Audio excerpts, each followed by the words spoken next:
আজি চিকেনৰ এটা ইজি ৰেচিপি এটা লৈ আহিছোঁ। খাবলৈ কিন্তু বহুত সোৱাদ হৈছিল। ৰান্ধি বেয়া পোৱাসকলৰ বাবে বহুত এটা সুন্দৰ ৰেচিপি হয়। মইনো কিদৰে বনালোঁ চাওঁ আহক।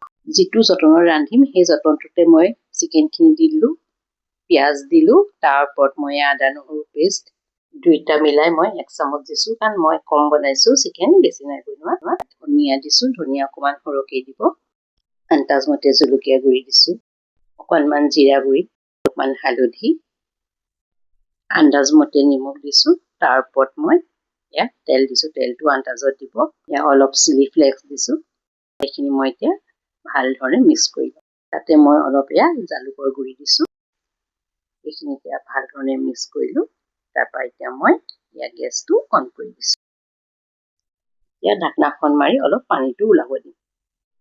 এতিয়া ঢাকনাখন দাঙি ভালকৈ মজাই দিছোঁ।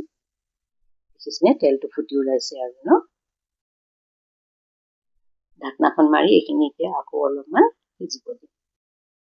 এতিয়া ইয়াত তেজপাত কেইটামান দিলোঁ, আগত দিব পাহৰিলোঁ। এইখিনি সোনকালে লৰাব থাকিব। অলপ সিজালৈকে সেইটো কাম কৰি থাকিব। এয়া চিকেন মোৰ সিজি গ'ল। তেলটো পুৰা ওলাই গৈছে, দেখিলেনে? এতিয়া মই ইয়াত দৈ ফেটি থৈছিলোঁ, টেঙা দৈ হয়, সেই দৈখিনি তাত মই দি দিলোঁ। দি পেলাই আকৌ এইখিনি ভালদৰে মিক্স কৰিব। বেছি কষ্ট কৰা নাই, অকলে এক্সট্ৰা দৈটোৱে দিছোঁ। দৈটোৱে গ্ৰেভিটো ধুনীয়া কৰিব।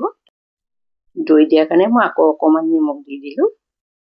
ঢাকন মাৰি নিমখখিনি ভালকৈ সোমাব দিলোঁ, দৈখিনিও ভালকৈ সোমাব।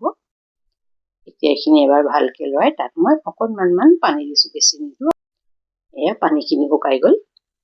এতিয়া মই তাত অকণমান কচুৰি মেথি দিছোঁ। কচুৰি মেথিখিনি হাতেৰে এইদৰে মোহাৰি মই ইয়াত গুড়ি কৰি অলপমান দি দিছোঁ। এইখিনি আকৌ মিক্স কৰি দিলোঁ। ঢাকনখন মাৰি মাংসৰ ভিতৰত মেথিৰ চেণ্টটো সোমাব দিলোঁ। এয়া লাষ্টবাৰ চাওঁ, এইখিনি মোৰ হৈ গ'ল, দেখিছেনে? তেলটো ফুটি ওলাই গৈছে।